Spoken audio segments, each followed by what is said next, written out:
आपने Punjabi music industry में काम करना शुरू किया था। हाँ आप जी, हाँ। खुल के बताएं कैसे ये काम आपको मिला, कैसे शुरू हुआ, कौन कौन से सिंगर्स के साथ आपने काम किया, क्या आपकी लाइफ थी, खुल के बताएं उसके बारे में। 2016 में +2 कंप्लीट की थी मैंने। मैं फिल्म इंडस्ट्री में काम कर रहा था। तो शहरीमान के आस पास बॉन्डिंग हुआ था मेरे पास। ठीक है जी, उनके म्यूज़िक बनाता था। उसके काम करते करते मतलब फिल्म इंडस्ट्री में मतलब इतना आगे बढ़ गया कि मैं मतलब सारे सिंगर्स के साथ मेरा ऑलमोस्ट टाई अप हो गया था।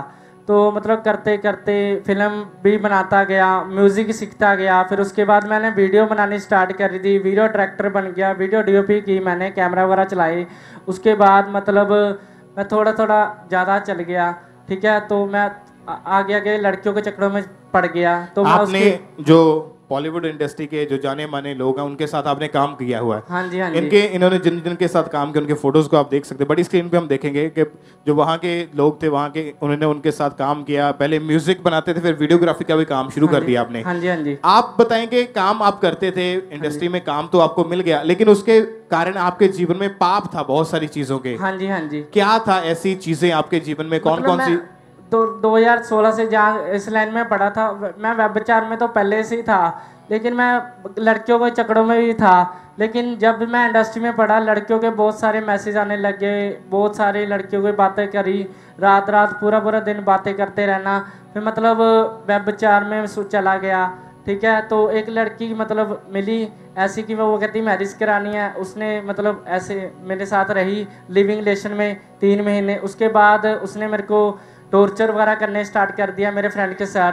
ठीक है, वो मेरे ब्रदर को बोलती कि मतलब मैं तेरे को फंसा दूंगी, ये कर दूंगी, वो कर मतलब दूंगी। कि आपकी इनकी लाइफ जो थी वो पूरी तरह से पाप में थी, लड़कियों के साथ रात रात भर ये फोन पे बातें करते रहते थे, और जिसके कारण इनका जीवन इतना पाप में था और ये भाई डिप्रेशन में चल गए। और डिप्रेशन में जाने के बाद आपने सुसाइड करने की कोशिश हाँ करी। जी, सुसाइड करने की कोशिश करी मैंने। दूसरी मंजिल से छलांग लगा दी। तो मैं गिरने की वजह से मेरे को लगा शायद कुछ नहीं हुआ। मैं उठने लगा तो मेरे उठा नहीं गया।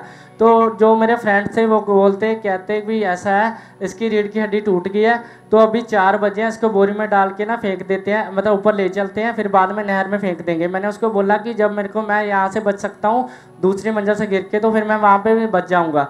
तो उसने मेरे को बोला कि मैं तेरा ऑपरेट नहीं करवाऊंगा, तेरे को फेंक दूंगा। मैंने कहा भाई तू मैं अपने घर वालों को कुछ नहीं बताऊंगा, तू मेरा ऑपरेट करवा दे, मेरे को बचा दे। आपको हॉस्पिटल कौन लेके गया उस वक्त? मेरे फ्रेंड ही लेके गए, गाड़ी में लेके गए थे। गाड़ी में ले गए, जब हॉस्पिटल गए तो डॉक्टर ने चेक किया तो क्या बताया उन्होंने? डॉक्टर हॉस्पिटल वालों ने तो जवाब दे दिया मुझे। दूसरे वालों ने मेरे को बोला कि आपका पीजीआई ले जाओ। फिर मैं गया वहाँ पे, तो मेरे को पहले तो एडमिट नहीं किया उन्होंने। फिर उसके बाद जब एडमिट किया उन्होंने, तो बोला कि मतलब आपके जो रीढ़ की हड्डी के मणके हैं वो टूट गए हैं, तो आपकी सीटी स्कैन वगैरह करवाएंगे, पता लगेगा फिर उसके बाद। तो मैंने कहा चलो ठीक है, कोई बात नहीं। फिर उन्होंने किया, तो जब देखा तो उन्होंने बोला कि आपके रीढ़ की हड्डी के जो मणके हैं पूरे को पूरे टूट गए हैं, कुछ दब गए, कुछ इधर उधर हो गए हैं।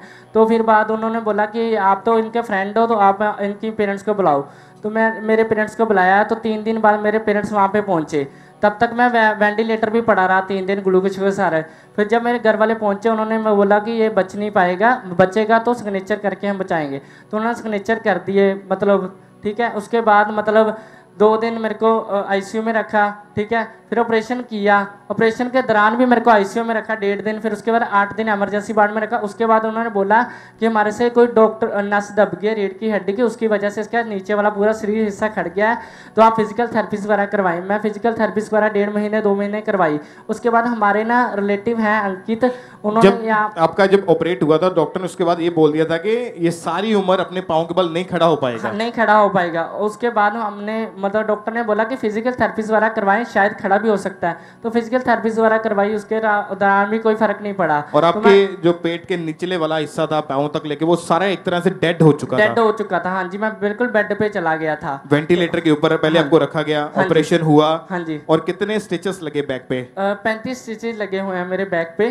तो उसके बाद मतलब मैं 1.5 महीने बेड पे पड़ा रहा। तो उसके बाद मेरे रिलेटिव हैं, वो आए थे, अंकित की मोम आई। उन्होंने बोला कि आप चर्च में आओ। तो मैं चर्च में पहले तो नहीं आ पाया। तो उन्होंने बोला कि आप ऑनलाइन मीटिंग अटेंड करो। मैंने 2 ऑनलाइन मीटिंग अटेंड की। उसके बाद तीसरी मीटिंग में मैं यहाँ पे आया बस पे लेट के। हमारी बस आती है, तो मैं वहाँ पे आया। आप तो अपने मतलब अपने आप चल नहीं पाते थे? नहीं, बिल्कुल नहीं चल पाता था मैं। मेरे को उठा के बस में भी बैठाया था। जब आप घर पे थे, घर पे कौन संभालता था फिर ऐसी हालत में? मेरी मम्मी और मेरी सिस्टर संभालते थे। टॉयलेट बाथरूम कैसे?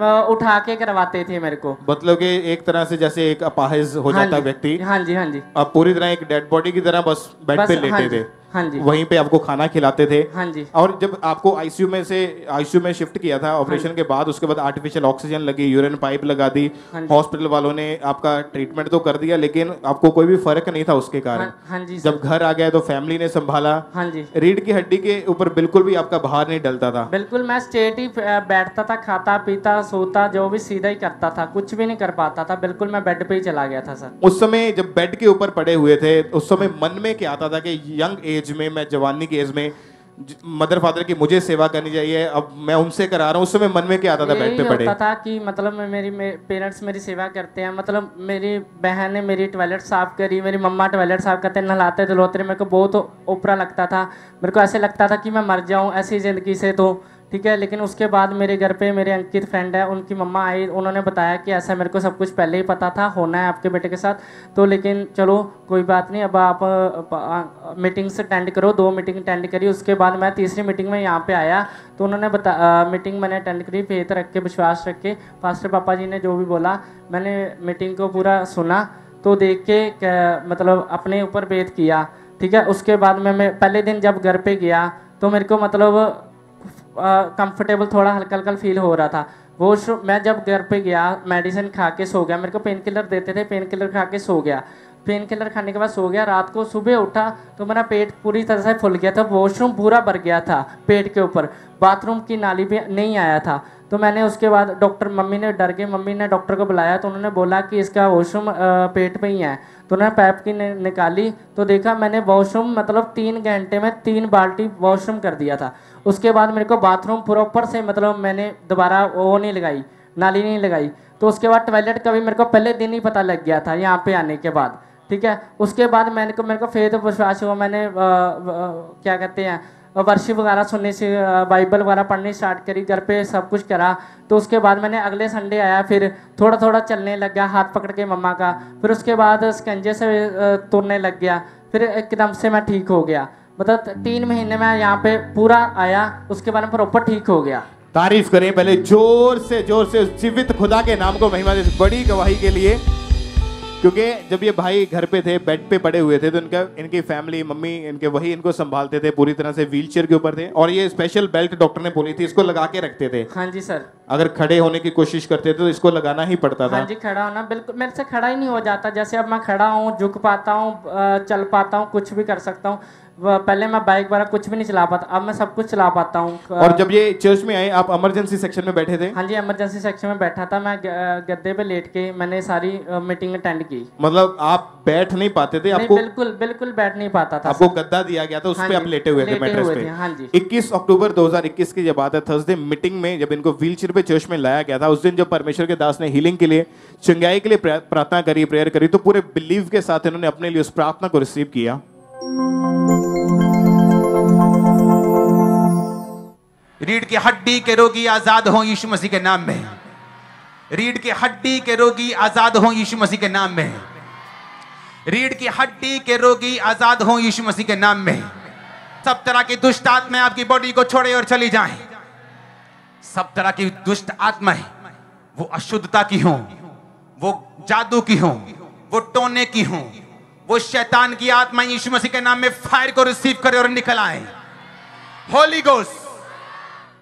और जब आपने उस प्रार्थना को रिसीव किया तो उसके बाद से अभी कितने समय से आप बिल्कुल ठीक हैं? उसके बाद मैं मतलब अब 1.5 साल से बिल्कुल ठीक हूँ, चल फिर पाता हूँ, झुक पाता हूँ, बैठ पाता हूँ, भाग नहीं सकता बस ओनली। आप चल पाते हैं? हाँ जी, हाँ जी। तो भागेंगे भी आप, चल के दिखाओ जरा। तारीफ करें सब जन परमेश्वर की जोर से, परमेश्वर के नाम को महिमा दे। खड़े होके परमेश्वर की तारीफ करें, खड़े होके अपने स्थान पे जोर से तालियों के साथ जीवित परमेश्वर के नाम को महिमा दे, बड़ी गवाही के लिए।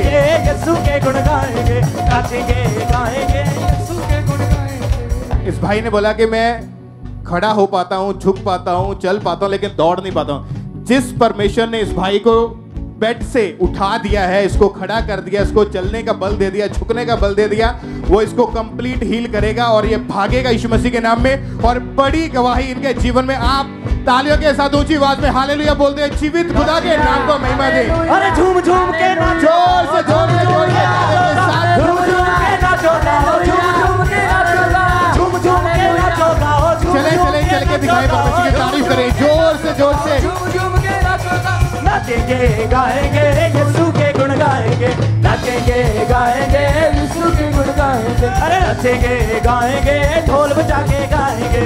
हालेलुया। आप ये भाई ब्रदर आप बताएं कि अभी आप चल पा रहे हैं और आप पूरी तरह से आज हील हो चुके हैं आप। हाँ जी बिल्कुल हील हो चुका और आपके जीवन में जो व्यभिचार था, जो पाप था, वो खत्म हो चुका है। हाँ जी मैंने खत्म कर दिया, मैंने फिल्म इंडस्ट्री छोड़ दी। और अभी आप यीशु मसीह में हैं, सेवा करते हैं। हाँ जी। और परमेश्वर के वचनों को पढ़ते हैं। हाँ जी। अभी आपके जीवन में कोई पाप नहीं है, कोई व्यभिचार नहीं है, कुछ नहीं है। परमेश्वर ने नया जीवन आपको दिया। मेरे को नया जीवन भी दिया और मेरी शादी भी हो गई है। तारीफ करें एक बार जोर से, तालियों के साथ अपने हाथों को उठाएं जोर से जोर से जोर से। सब परमेश्वर की तारीफ करें, इस बड़ी गवाही करें। हालेलुया। आप परमेश्वर की जीवित हुजूरी में हैं। आपकी प्रॉब्लम कैसी भी क्यों नहीं है, आपका रोग कैसा भी क्यों नहीं है, आपके दुख कैसे भी क्यों नहीं है, लेकिन जब आप बिलीव करते हैं प्रभु यीशु मसीह के ऊपर कि यीशु मसीह के कोड़े खाने से मैं चंगा हो चुका हूं, मैं चंगी हो चुकी हूं, जब यीशु मसीह के वचनों पर आप बिलीव करते हैं तो आपकी बीमारी आपके लिए बड़ी होगी, लेकिन परमेश्वर आपको आजाद करेगा और आप बड़ी गवाहियों के साथ वापिस आएंगे। ऊंची आवाज